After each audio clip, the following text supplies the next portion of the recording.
When it comes down to it, ministry is really about relationships. It's about loving God and about loving others. And if we're really going to effectively love others, and if we're really going to learn how to do ministry in an effective way, we have to learn to enter into people's world. After all, isn't that what Jesus did? He chose to enter into our world so that we might know God, know the fullness of who He is, and in knowing Him, we might understand our purpose. And the key to entering into people's world is not so much a willingness to give them what we think, but a real key of trying to enter into someone else's world is the ability to listen. We're going to give you an example right now, and it'll be brief, and it'll be just a bit jerky because we want you to see these different components of what we call the 5 R's of good coaching questions. And so we'll give you a little idea as to what that might look like. Robbie, how you doing? Doing well, Dave. How you doing, man? I'm doing great. It's sure good to see you. I'm excited about what's happening with your D-Men, but sounds like there's other things in your life going on besides that. Is that right? I'm telling you, there's always things going on in our lives. You know, it seems like ministry a lot of times is a juggling thing. You go and you run over here and you help this church, and then you're doing this with the convention, and then, oh, by the way, there's family over here. Got a son just graduated, and you know, he's trying to really make decisions right now. Got a big thing coming up for him in July as to what he wants to do related to ministry.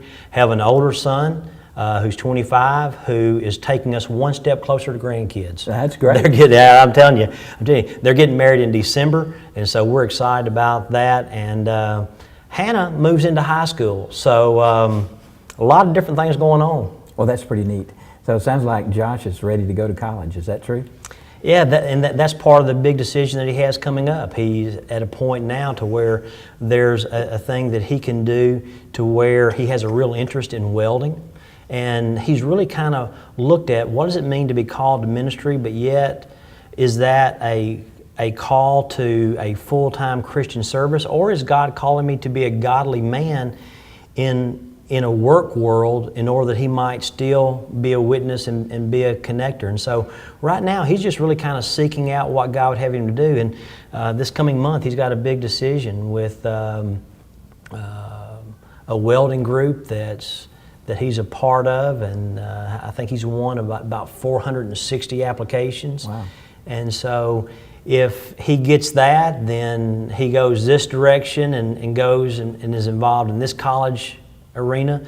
If that doesn't open up, so you know, we've really been just trying to talk about, all right, what does it mean to know God and truly let Him direct your paths, and that was a path that either God will open for him or God will close and shift and change. So yeah.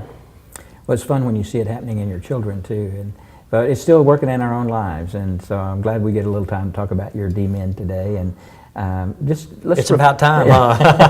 Let's reflect a little bit. Talk to me a little bit about what you feel you've accomplished at this point with this study and with all this. What's really happened as far as your accomplishment in doing this? Well, one of the things is that it starts back to what we just talked about, this idea of juggling and this idea of prioritizing, because a lot of other things go in your life, you know, you keep bumping back the thing that's not the most pressing goal, not the most pressing goal.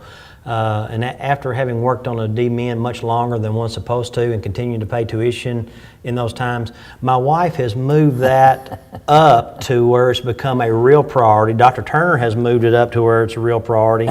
And so it's looking like that this fall I'll be able to do the project, probably graduate in May.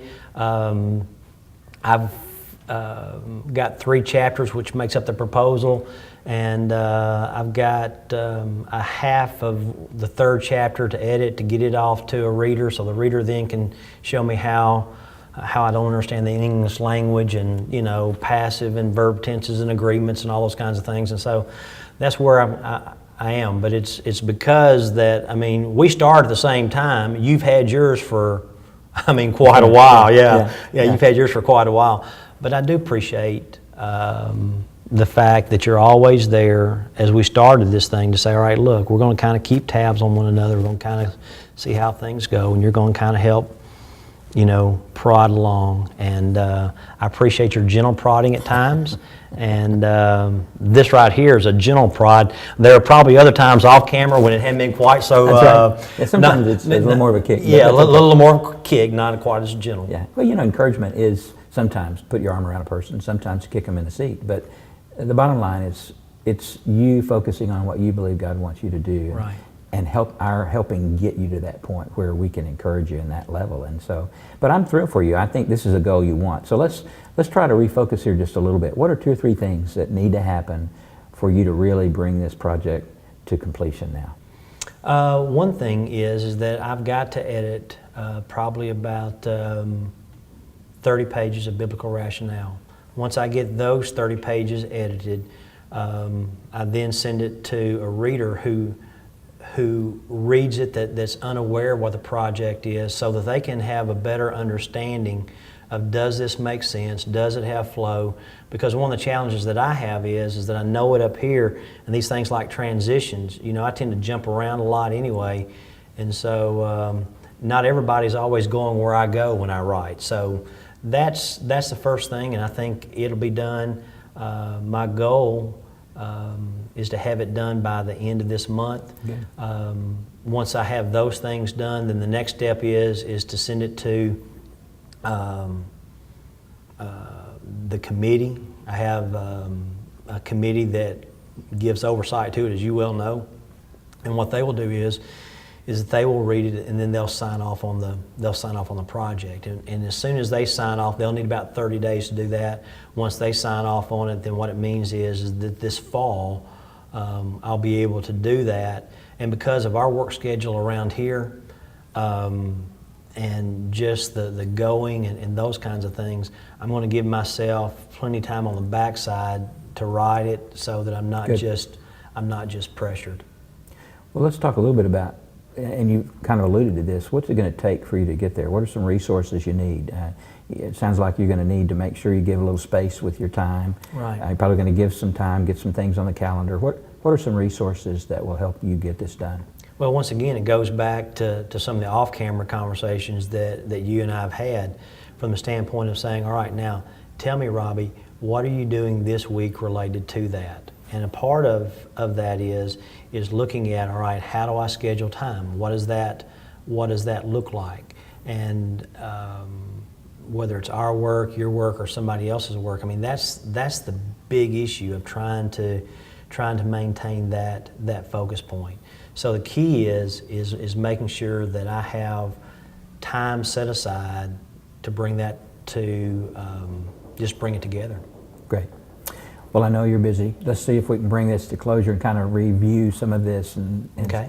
One is you've got to get this revision done. Got to get it done. So need to do that. Need to get some things on the calendar so that you make sure you have some time to do it. And then one day we're going to be able to see you walk across that stage, and we're going to call you doctor. Oh my, yeah, and that's it. And what you can help me do is make sure, I mean, just by the, later on, first part of next week, just make sure that I've gotten on my calendar these isolated times, because we're talking about it's going to take about 10 hours to really make sure that it's all together. Because once I edit that, then I've got to kind of pull all 3 of those chapters together. So if you can just make sure and kind of, I understand it's my responsibility, but I really appreciate you helping me kind of focus on that. And no, I don't mind that at all. As soon as we get through, I'll write that down, and I'll be sure and send you an email and make sure you respond back, or a text or whatever, and we'll make sure you get that done. I'm excited for you. I think this is a goal you want to accomplish. I know it's a goal that others want you to accomplish, but it's because we believe in you, and we know that it will just be an accomplishment that you'll be able one day to say, I did the work and got it done. And so I'm thankful for that. So, okay, well, let's wrap this up, and let's talk a little bit about how to take this kind of interview and what do we do with that, and how do we make these 5 sections of listening and mentoring, how do we make those really work in people's lives? So why don't you bring it to closure for us? I'll be glad to, Dave. And once again, the key of ministry is entering into people's world. And as we look at these 5 R's, they give us a framework that leads us to a standpoint of where we can relate to one another, have that beginning, go through those R's, and then we're able to review so that we're real clear on what we've been refocused on and what our focal point is doing.